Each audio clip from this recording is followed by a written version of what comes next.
Lutindo wano ku Radio Simba pira kibazo mu studio zo gikwanjulira osibyeyo otya ampuliriza eyakoze olwaleero weebale wonna wosinziro tuuliriza tukwebaza okubeera ng'okola bwotyo ennaku z'omwezi ziri 29 omwezi gwa April na guno gugenze awatali kulonzalonza yonna gy'osinzira okutuuliriza tukwebaza abalima ng'olima ng'osiga buno obudde bukozese sala amagezi gonna okulaba nga ofunamu namwe abayina mukwano gwange omu ayina campaign gyakola aganti bwoba oyina olujja nga luneneko funawo ekitooka okisimbewo funawo omuti gw'ovakkedo ogusimbewo nali njogera naye wiiki 2 emabega nanga nti kibazo ensawo y'ovakkedo egula emitwalo 13 konze nganze wange siraba naamugula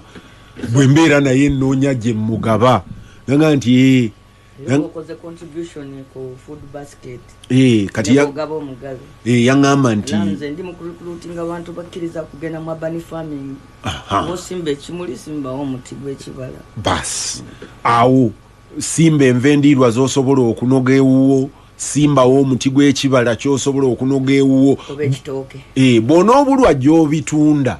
waakirifunayo gw'ogabira ogaye nti nange nina gwe nagabira ampuliriza Lutindo nina Honorable Betty Bakireke Nambozi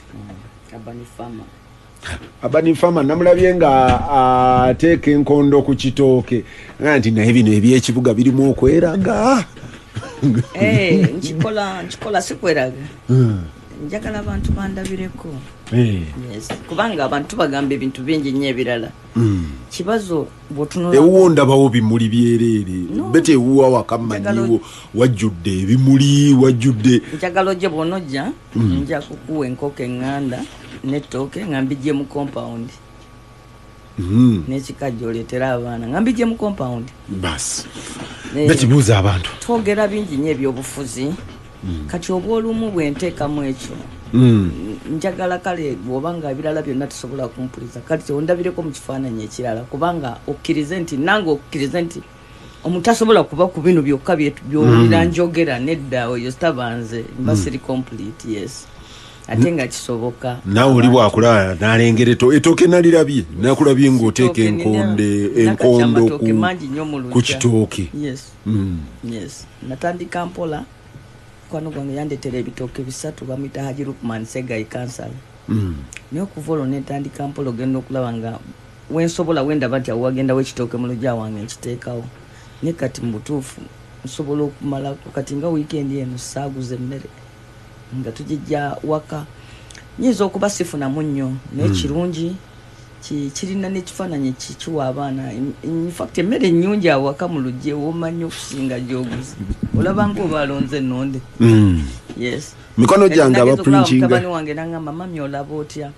lwaki tetufuna ne tugenda tusimbayo olusuku eka because bino ebitooke bino 10 awaka mu lugya bimulaze ekifaananyi ne bireeta new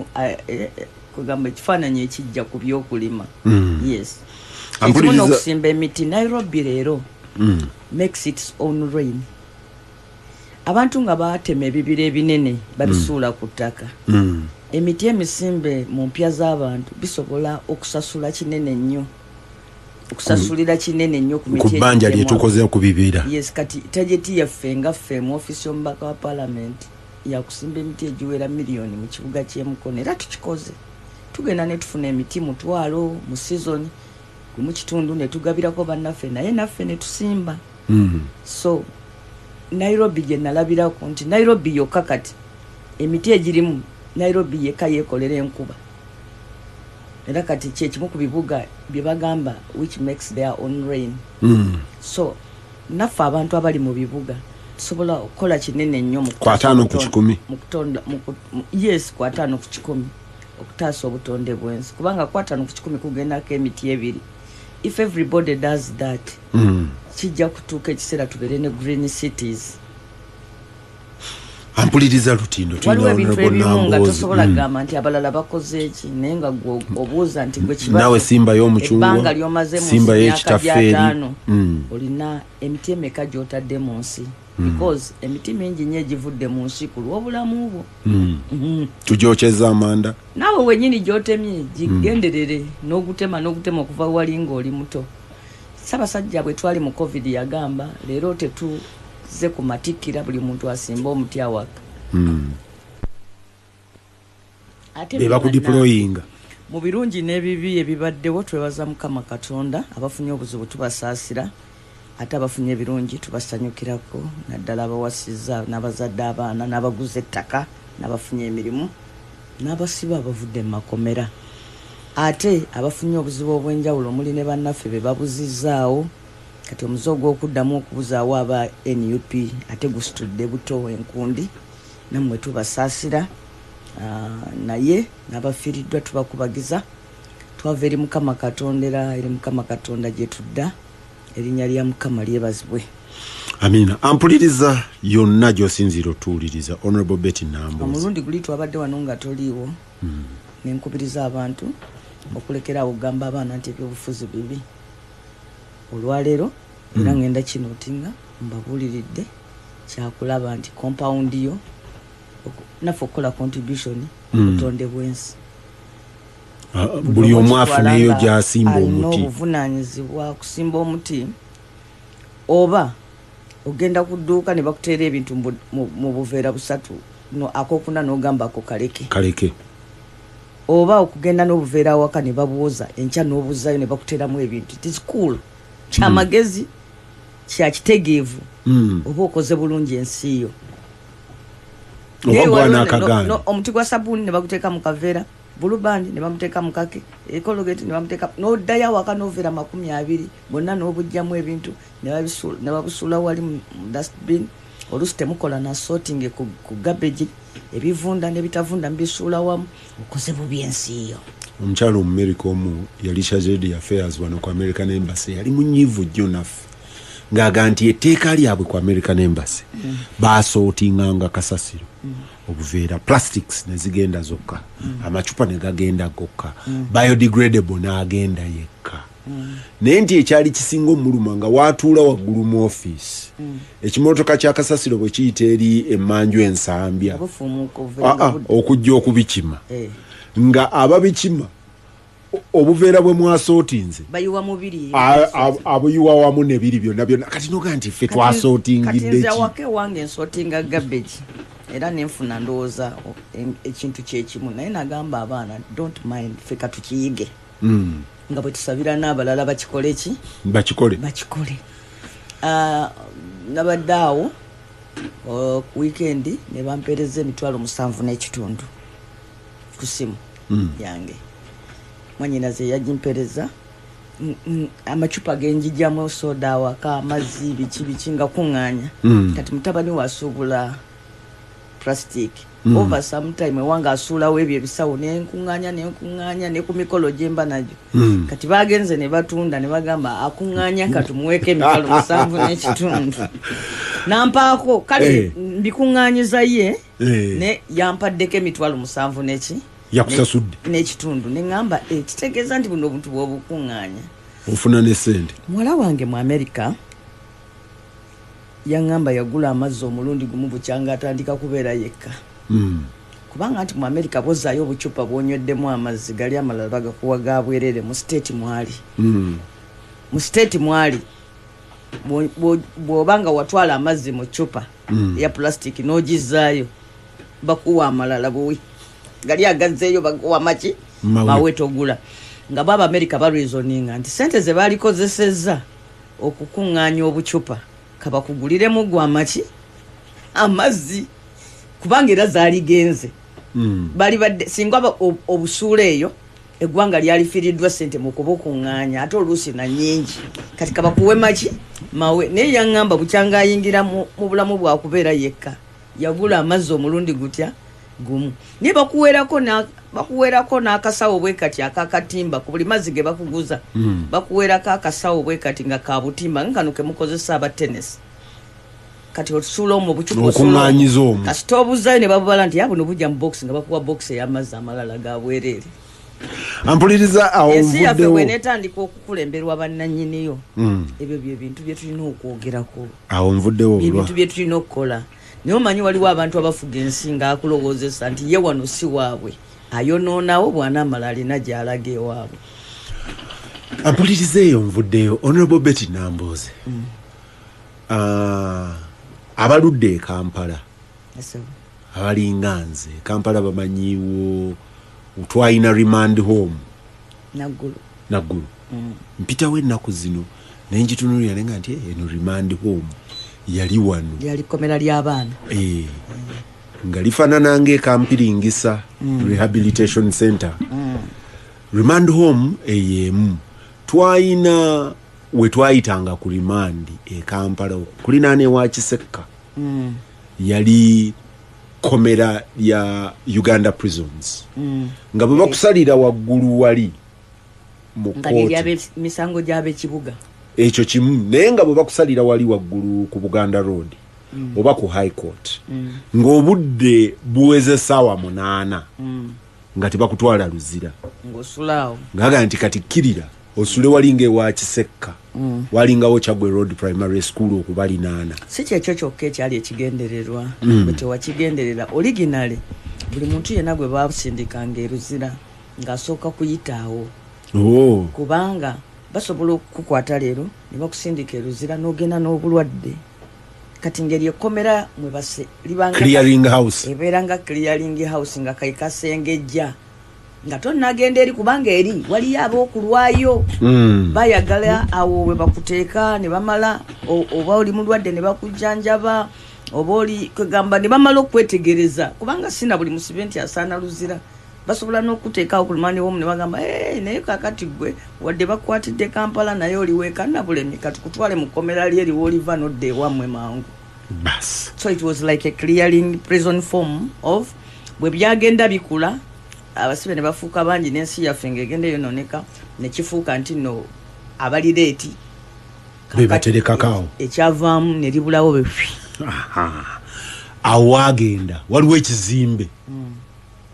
n'abantu bakolerawo awazzeeko General David Muhoozi yabadde wammwe mu Parliament nadde nina gye nzungidde nagenza okuwulira ng'ajustifying ewammwe tibannange mwategedde investor yagenda n'alaba president bwe yalaba president n'amugaa nti wano eruzira wagwana woteeri gali kwoleka ezimbibwewo n'ekibuga ekirala nti kakati lino ekkomera terikyagwana wano eri essula y'abantu emunyonyo eno essula y'abalala eruzira sayidi y'ekiggo ligenda eri ebuyikwe. Yagambye mbu abasibe ennaku zino bafuuse bakabenje ennyo ebyokwerinda ebibasaana tebikyasoboka awo eruzira ku mazzi agamba nti batwale eri kati nze abadde wano nenzijukira wano twalina nkugambye remand home twalinawo CMI wano awali CMI originally nga nkula senga wange yali abeera waawe Mulago nga bagiziyita Kitante quarters nga abasawo abakulu yali si doctor ye yali nurse omukulu simanyi ddala ly'abanaasi abakulu bwe baliyita naye nga bamuwa ennyumba awo nga nene nga baabategekera nga sense egamba nti Mulago bwebeerayo emergency bano bava wano Mwanga Kivumbi nanga nti abo baali assets of state nti balina we bakutuusa ne baga nti ono Nambooze tetujja mukuumira mukono gundi tumukuumire egindi tubakuŋŋaanye wamu ensi ekyali nnungi nze singa sisula mukono ate era Kampala singa sisula mu nju yange singa nsula mu nnyumba ya ggwanga kati wano okera ku makya n'olaba baminisita onaava eno oliava eri awo baawawo omukulu Sudiiro kati n'abapoliisi okera ku makya onaasula eno oliasula eri kati Nambooze tukubuuza gwe n'abamagye nabo tulagaawo Minister wa Internal Affairs luzira agenda eriye yatugambye mulekerawo okubeera emotional ku makomera lino kkomera Nambooze ye ng'omuntu namukyalira ng'ali wali ku women's luzira ng'ayina ye yali tendo ng'ayina tendo awo ku women's Luzira we twamusanga we wali oyinza okuba oludda okukyalayo oludda luli baalugaba kuliko quality chemicals kuliko n'abalala abazimbayo batwalako yika nkaga mu nnyabo. Kati tukubuuza Betty, speak to us from your heart. Si kituufu nti gavumenti yejjako ttaka ly'amakomera g'omu bibuga nti egazze mu byalo nti yeri ettaka lyeneekuuma era nayagala nnyo okwogera mu palamenti ku lunaku luno kyesaasobola omanyi n'okwogera mu palamenti ennaku zino si kyangu. Eriyo genero omu yaŋŋamba takyajja bagamba mwogerere eddakiika 2 ate abantu 5 olwogera ate ne wabaawo munnammwe mu ngeri ey'okwekobana naga tukome wano twogera bye bimu. Wadde nno ne leader of opposition yayagala njogere kubanga nali ngenda kwogera ku lwa gavumenti yaffe eya Kyagulanyi. Mpeeka abantu ebikulu bye mbabuulira. Ekisooka kantandikire mu butereevu wano. Si kituufu nti bano baagala bajjewo ettaka ly'e Luzira kubanga Luzira ali mu kibuga. Mu Septemba wa 2027 gavumenti eno yagenda e Kalamoja mu kitundu kye bayita Namaru prison nga kiwerako ng'ekkomera lino liwerako hectares 1,000 kubisaamu 2 kitundu omanye acres. Ekkomera ly'e Namaru e Kalamoja nga liwerako hectares 1,000 yika emitwalo 2 n'ekitundu. N'erikwata n'eyingira mu ndagaano n'erijja ku Uganda prisons n'egamba nti eriwadde Musigansimbi asimbeko ranch asimbeko farm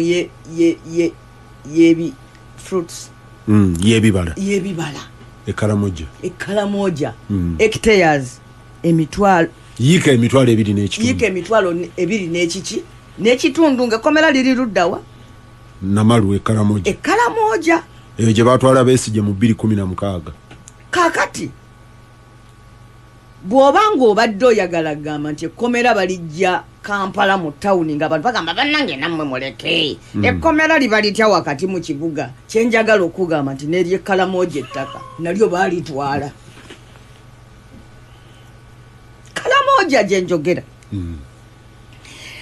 mu mwaka gwa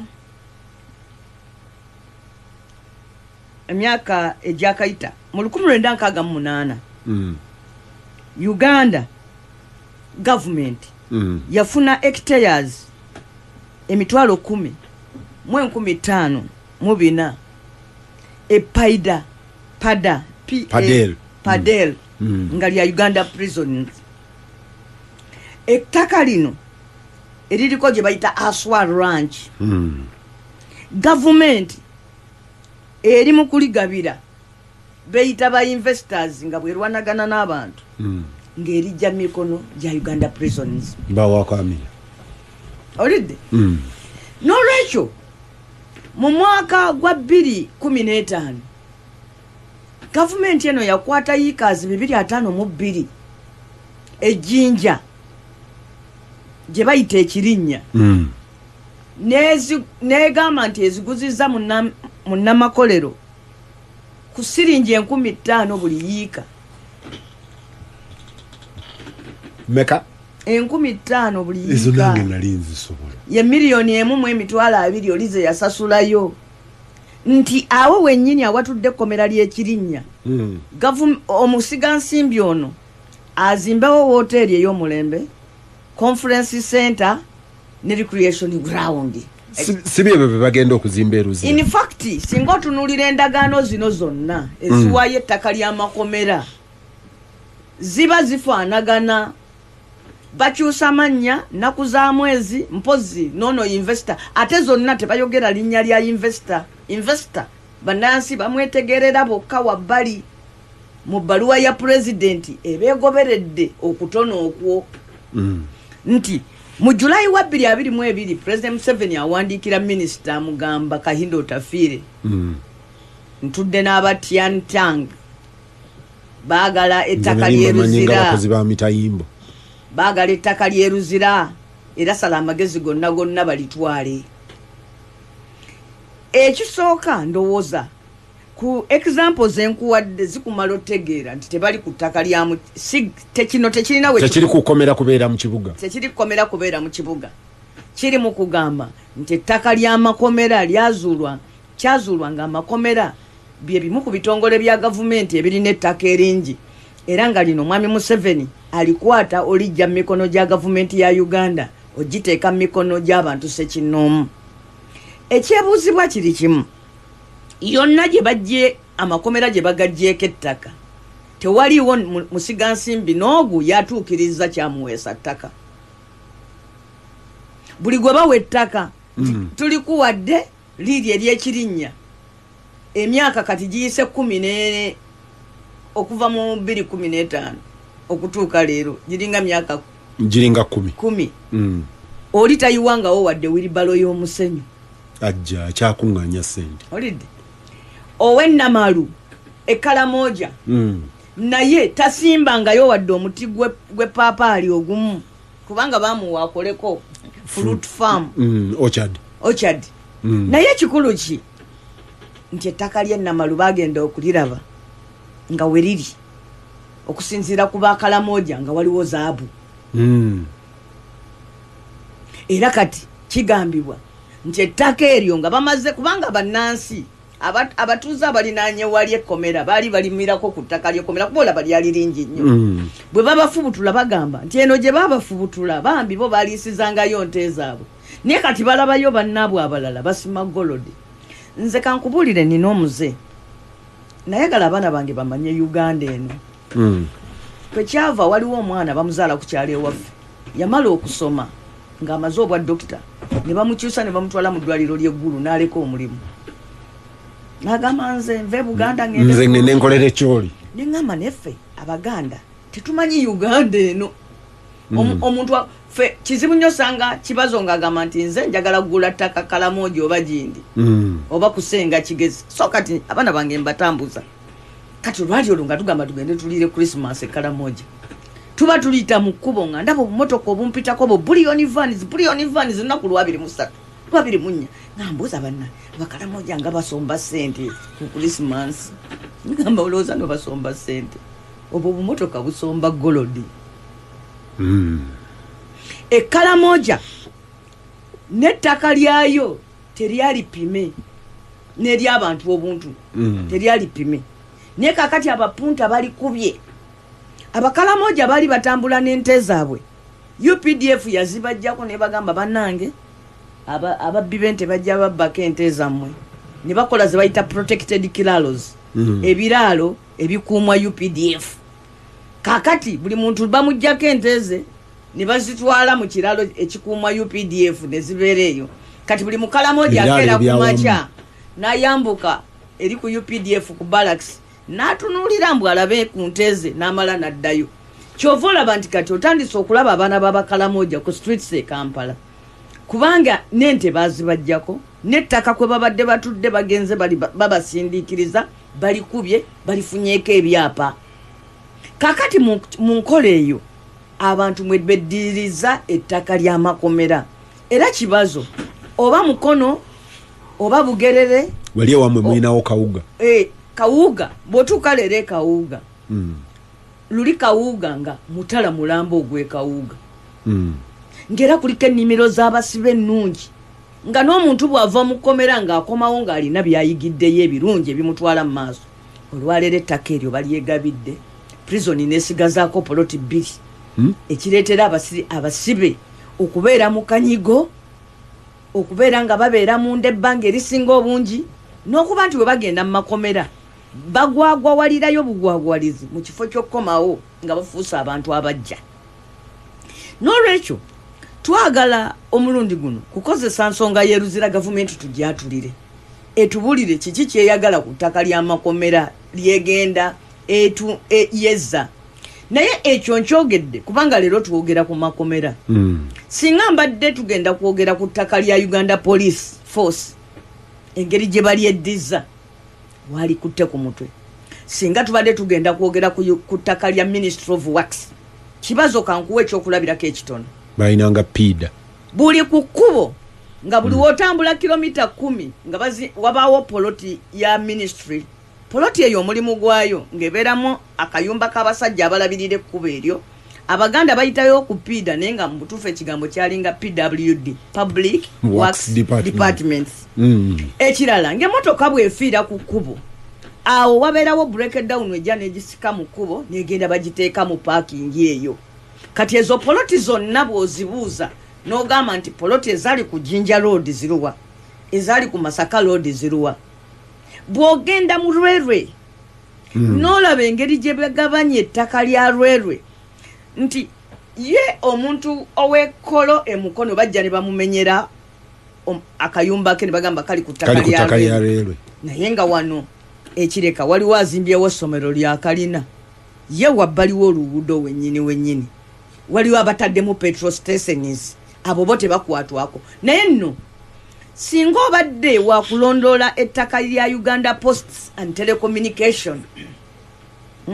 bayina emirongooti ku busozi obusinga okubeera prominent mu Uganda buli busozi obusinga okubeera prominent mu Uganda aba Uganda Post and Telecommunication balinawo poloti buli kibuga balinamu post office era ng'awo ne bbaasi zikyamawo nga n'abantu abamu we balindira bbaasi we bazirinyira ku posta awasigala posta ng'emukono yasigala mu poloti emu zo ziri ettaka eriri wabbali lyonna eryabangako wabbali eryo ne litundibwa singa obadde ogenda kutunuulira ttaka lya Ministry ya Health n'ogenda ng'onoonya naddala amayumba agali ge bazimba basuzangamu abasawo ago gonna bagatunze gaweddewo bw'ogenda okugenda ku ttaka eryasulwangamu abakungu amayumba gasulwangamu abakungu nti gundi afuuse minisita ateekwa okusula mu nnyumba ya gavumenti nti gundi ali mu MP ateekwa okuba nga asula mu nnyumba ya gavumenti osobola okutema omulanga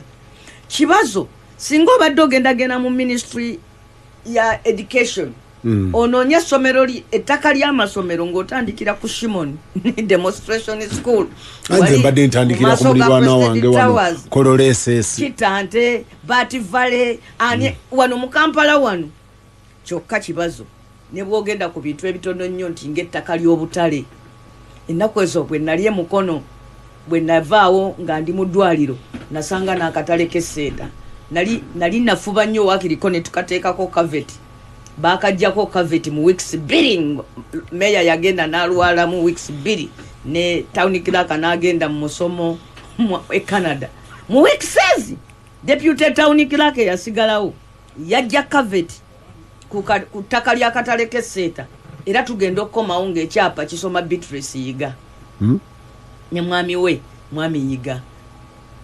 nti anti mukyala Yiga ebbanga lye yamalanga ye chairman wero sifiri egoma ate akatale akali akegombolola kafuuka akaki kakati kyo ekizibu ekiri mu Uganda nti abali eno mu center kyebakola n'abali eri mu local government kyebakola nze waliwo mukwano gwange yankyawa yatula mu office za gavumenti nga ye district medical officer bwe yali abuvaako bwa district medical officer n'agamba wano bannange banguzeewo nga sitting tenant singa obadde ogenda musetinga president yes eriyo sitting tenant ogwe neeraliikirira omulala ajja kusaba plot 1 nsamizi lujja kuba lumu mwami Museveni n'abaana be n'abazzukulu bagambe nti ffe ba sitting tenant mutuguze state house eno ate weewuunye abo ba tenant bebeera mulira kibazo tubadde wano omusajja najja atwala ekisaawe Memorial Stadium ekisaawe ekyateekebwawo okujjukira bannayuganda abafiira mu Ssematalo owookubiri ne bukeera ku makya Hamu n'agamba wano wange naye nga Hamu tasobola kubuulira nti yo gavumenti ya Uganda nga tannazimba kisaawe gali kwoleka yo gavumenti ya Uganda eyali nannyini kisaawe eyo bagisasula ssente meka so ekintu kino ekiri ku prisons tekiri ku prison era saagala abantu batandike tugamba nti bannange mwe mwagala amakomera in fact kibazo n'omulembe ogugamba nti nno abantu bajja kuggwera mu makomera tugagaziye naguti gwawedde ensi yonna kati eri ku pulaani yagamba tunakendeza tutya ku muwendo gw'abantu ababeera mu kkomera. Olwaleero Uganda erina abasibe 7,554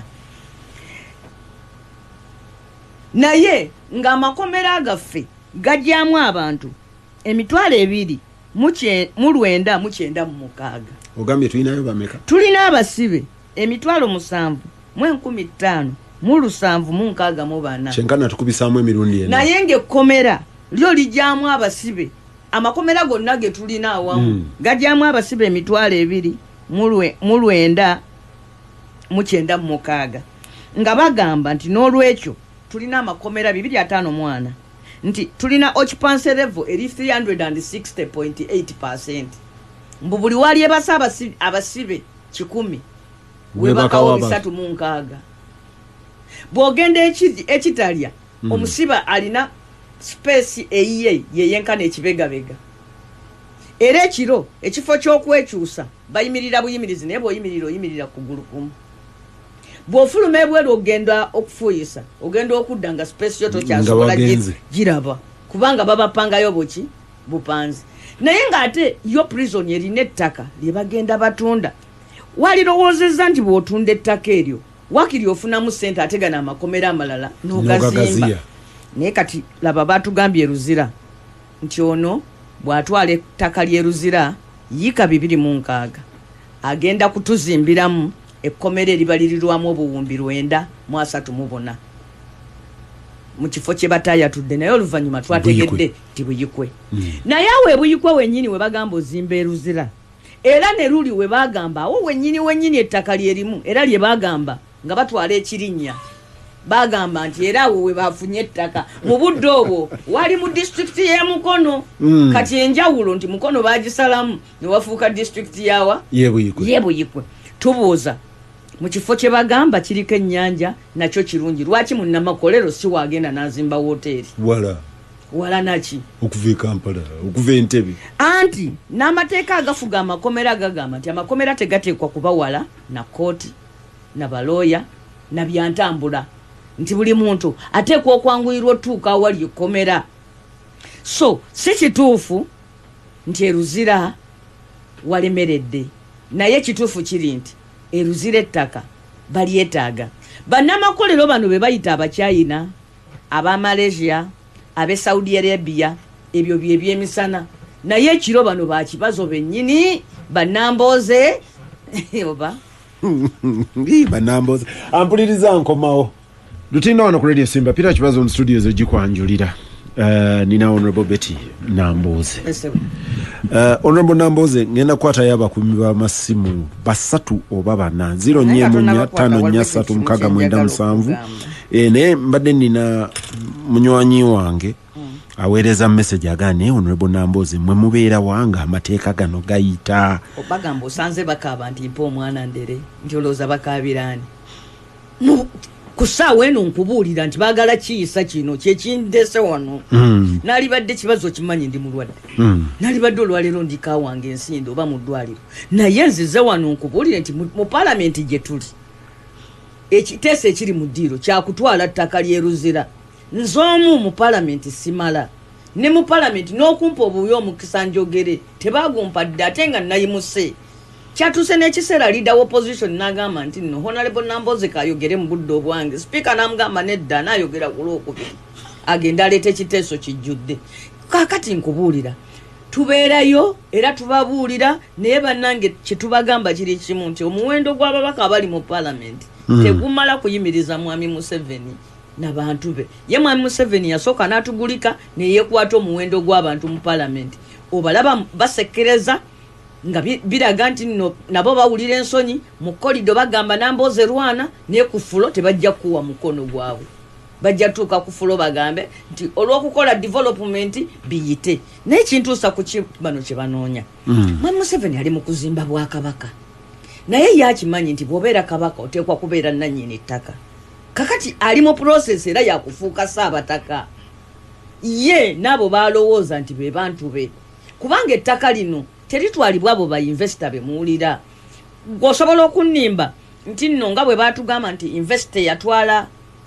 Shimoni nti yali omulangira we Saudi nti kati ye yazimba waka akazimbe ate parliament ye kapangisa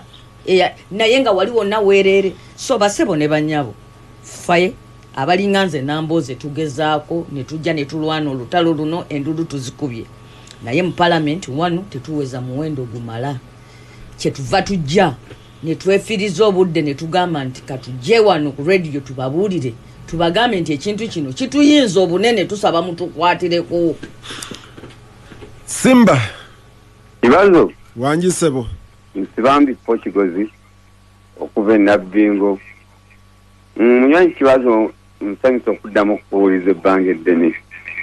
nombaka Namboze nsanyusa omuwuliza onaibo Namboze ekyamazima yebale kulwanirira nsi okutuuka n'olwaleero naye onaibo Namboze mbadde nina ekibuuzo kinjala okubuuza nuli omulembe guli nga ebibiina byaffe tebinajja mu butabanguko wabeerangawo embeera ng'eyalingawo ku mabira crusade n'ebikundi ndazo nezaaliwo netuteekangawo embeera netutuuza president ebintu yali ayagala ne banne naye ku mulundi guno tewaliwo mbeera yonna esobola kubeerawo okuggyako ffe tulina kugoberera bugobezi netugamba tukyagulanyi wuli wali ava wali twambala obukofiira bwe buwagizi wetusobola okujja okukyusa embeera eriwo mu ggwanga nze Nsibambipo. webale nnyo Nsibambi babiri abalala 0-4-5-4-3-6-7 naye obeera mu bufunze nnyo tusobole okubeera nga tukwata n'omulala. Simba oba webali kuweereza kale se amanya nzaaji makoro kabuma mbamusiza ne mwebaza obuweereza naye nina ennaku nenyiike ebimu ku bye nina eri gavumenti eno okugyawo ebifo byaffe ebinavaayo nga bo balinga abagamba nti Uganda egenda kukoma ku bo ekitali kituufu. Mukulu kibazo nze ndi musiraamu Namboze mukyala mukatuliki kana oli mukatuliki kiwulikika kitya ng'owulira nti the great mosque ogw'ekibuli gusengudde ekibuli bagututte Matugga oba Lubaga Lutikko esenguddwa etwaliddwa oba Masaka oba Katende ekyo kyokka nga tonnalowooza ku kirala kuba kufaananyi bwekityo. Ekyokubiri tuyina ennaku nti tetukyayina bwesigwa eri gavumenti ya Mwami Museveni ne banne bagiddukanya nabo olw'ensonga ebyo bye bazze bakola nga batusuubiza eggulu n'ensi mu Kyogamo baatusuubiza eggulu n'ensi ne bajjawo Shimoni ne bamenya ebintu bingi nnyo naye tetulina kye twafuna. Kyenfundikira nakyo nja kusaba ababaka abo abatono ba Namboze abalinga Kando mu kibira ky'Abayi mufunvubire eri bamanya era eri bateeka mu byafaayo timwawakanya buli kita. webale nnyo ssebo oyagala nti tufunvubire oli agala nti community action ziruwa nga bwe twakolanga. Simba gwosembayo hello sebo tukuwulira gwosembayo hello ano Kabagambe John okuva Busonjo. Kabagambe John tukuwulira sebo tukuwulira mugana nga ayagala kwewulira ku radio. Betty ekifo katukiwe omulala ku Simba kibazo wanji sebo webali kuweereza kale sebo ono Ssaalongosi kandi na Miryango Kisenyi omubaka mulamusizza nnyo sina kibuuzo wabula nja kunenya omubaka waffe oyo omubaka waffe wa paalamenti yo Namboze tumwagala nnyo naye ne batuuka otumenya wane na Miryango Kisenyi ne batuuka otumenyeko n'atali kinyeko yadde ekigere kale yakola bubi nnyo mwebali kuweereza. eyo bagiyita community feedback etandikidde wuwo kati njagala otandikire n'oyo owenna Miryango tulyoke tudde ku bali abalala. Njagala kukuwa wano order paper y'enkya olabe oba mukulu sekandi wa mazima. Mukulu sekandi si wa mazima. Mukulu sekandi okusinziira ku order paper wano eraga nti olunaku lw'enkya mukyala Anite bw'anaabakkiriza omubaka w'emukono Betty Namboze agenda kuwaayo petition giyo ginsomere. 31st sitting of the third meeting of the third session nga 3 April twogera ku parliament ya Uganda bajja kutandika ku ssaawa 8 ne batuwa agenda tutandikira ku prayer, communication from the chair, bills first reading dakika 5 eyo contract farming. Number 4 statement by minister on the commemoration of International Labour Day, Honorable Minister wa Agenda. Number 5 presentation of petitions. Petition esoka on concerns of the project affected persons aba crude oil echotera oyo Nantongo Fortunate we echotera. Roman tuku number 5 of residents of Koro Buwanyi village. Koro Buwanyi village Nantabulirirwa parish Goma division Mukono municipality Mukono district who were affected by the ongoing refurbishment of the railway line. Namboze ne bamuwedda chika 10 beti bachireke Namboze ya presenting kakati eyo petition mbadde maze emyezi nga nsaba speaker nzikirize ekiteeso ekyo kijje mu ddiiro olw'okulwanirira abantu bange abali ku byalo Kolo Buwanyi enantabulirwa eriko emikono gy'abatuuze 1,300. Tosobola kufuna abatuuze 1,300 ne basayininga ku kiwandiiko nga togenze eyo kisoboka ne kituuka ne mu parliament ne bakiteeka ne ku order paper. Kakati sekandi yamanyi gy'abeera naye mukulu sekandi kyabamanya enako ezo yankubira simu nangamba ekira ewa Ssemujju tebamenya abantu babamenya waffe nensanga Honorable Ssemujju ne mubulya nanga nti ate mbadde abe waffe bangamba nti nga Namboze abe uwe tebabamenya na bukambwe ewange bamazeeyo abantu nekwegamba kakati mwami sekandi ekirungi webale kunyamba okutegeeza abantu nti petition yaffe banange yankya tujja kwerwanako ate nzo okuva lwennajja ekyo ekyalo nkikuumidde ku buli lunaku mu parliament buli lunaku n'olu era ndooza na wano bwe mbadde njogera nkikonyeeko ne ngamba nti bajje waffe ne bamenya amayumba g'abanaku ne baleka abantu nga bazimbye ku lwelwe kwennyini waggulu abagagga n'obuuza nti obwenkanya buli luddawa mmwe ettaka eddala muligabana ne mugenda ku bantu abalina ebibanja byabwe ne mubakola ki ne mubacunya n'olwekyo ndowooza oyo omukulu muzeemu tuleme mumalirako sebo mwami sekandi baawo nnyo esimanyi oba mwami sekandi limukola ki bulinaku omuwangula nga tampadde kalulu. Tugende ku wabaddeyo Makolo Kavuma wabaddeyo Nsibambi mukulu sekandi beera bulungi tujja kulabagana era nkusaba twongere okwatagana twerwanirire omubaka ku bubu omu tajja kumalira kino kintuusa ku Nsibambi po Nsibambi ensonga gy'oyogedde ereesa okusoomoza kunene nnyo erifu aba NUP era ngenda kwogeramu n'omukulembeze wange.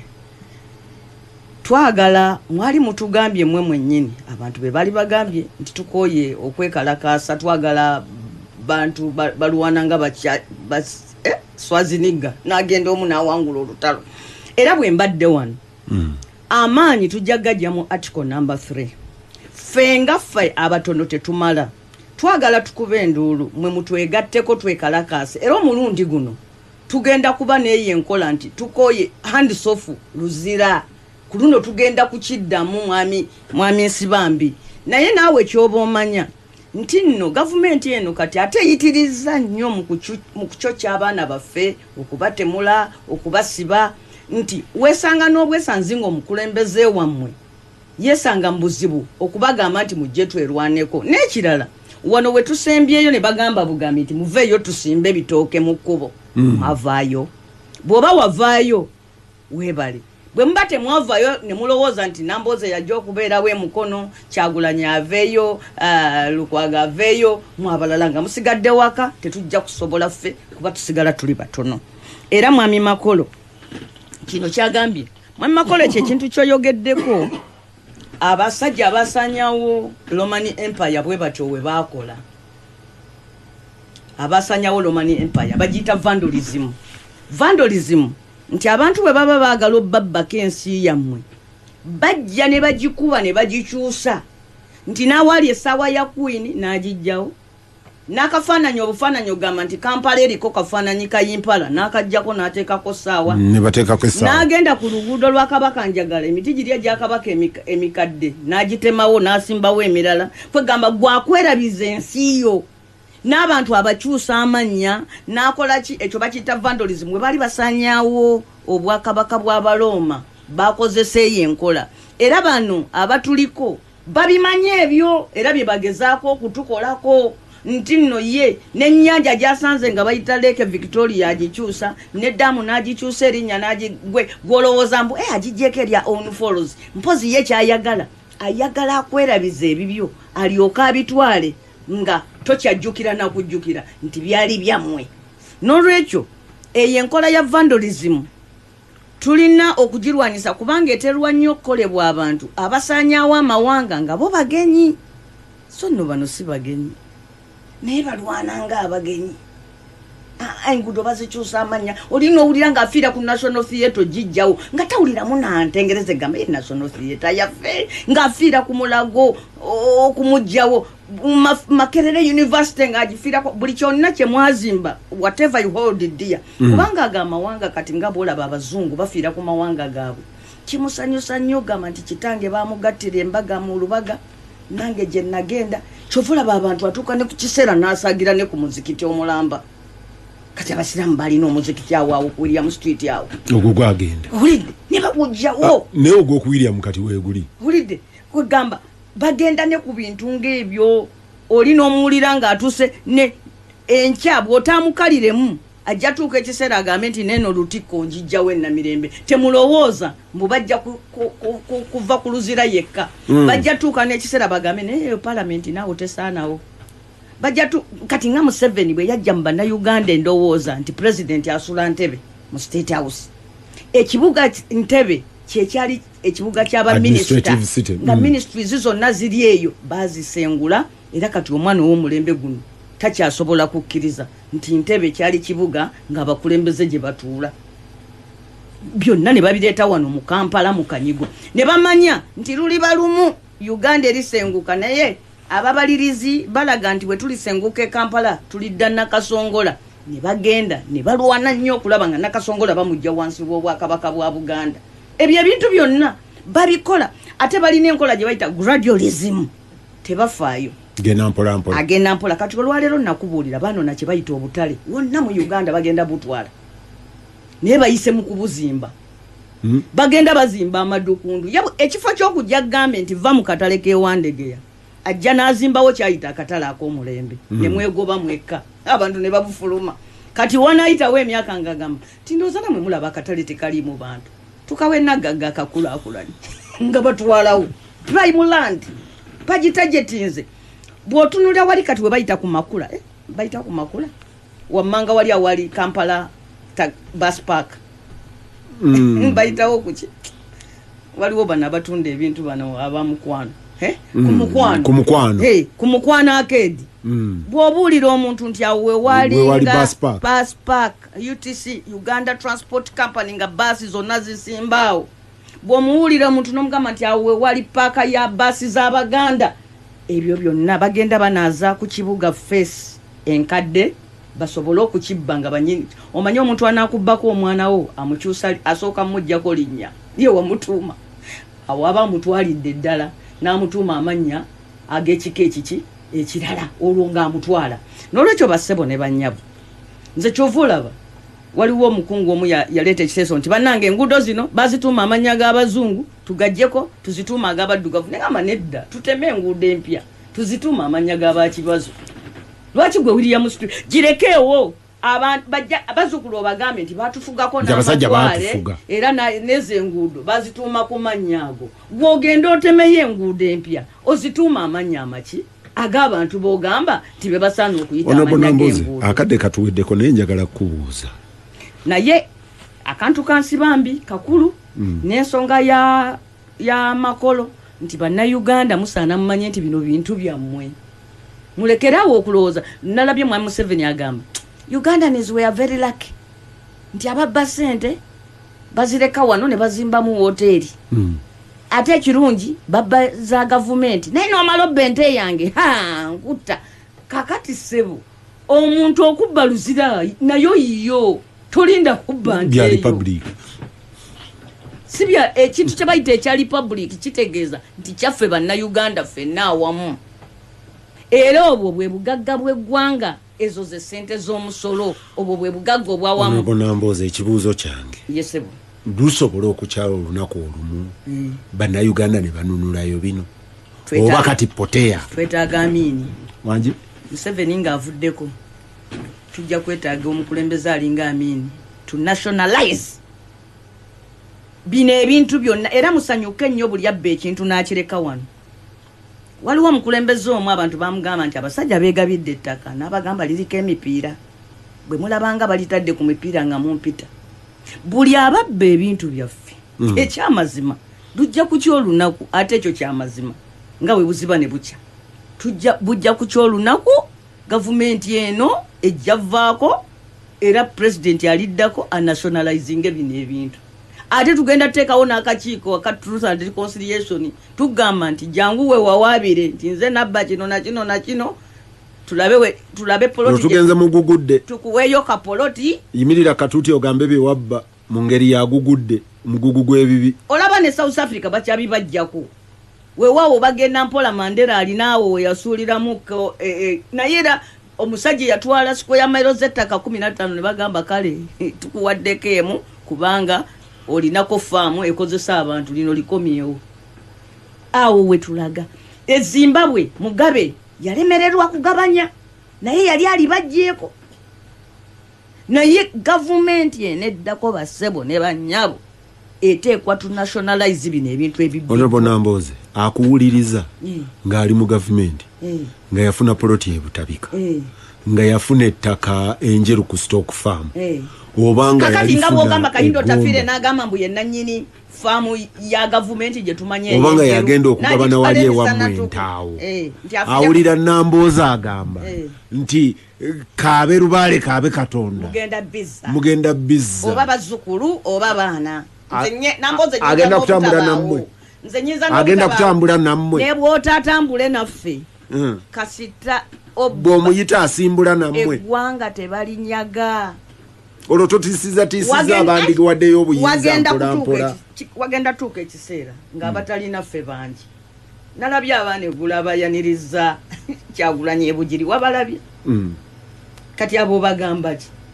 ebugiri neweebaayo eyeewasikwe ya mayiro 10 asobola gamba kyabo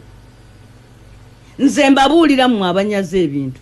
mwali badde mukozesa akakisa kano ne mujja kakati ku ssaawa eno ne mutabagana ne bannayuganda ng'ekizimba tekinnasamba ddagala naye kamwagale oba kamugaane embeera yonna kubanga omanyi n'ababbi baagala abantu balamu okuuma ebibbe byabwe oli ne bw'abanga kakati n'ababbye ne bagaggawala beetaaga abanaku abalina ssente basuubulagane nabo gwe ne bw'onobba ssente n'ozimba ekibuga ekizimba e Kampala ng'ate tewali wakipangisa watuuka ekiseera byobbye ne bikwefuulira basebo ne bannyabo nze njagala kugamba abantu nti abantu olutalo luno tulumala leero oba lujja kuggwa enkya naye lujja kuggwa naye lujja kuggwa ampuliriza tuddemu tusinkane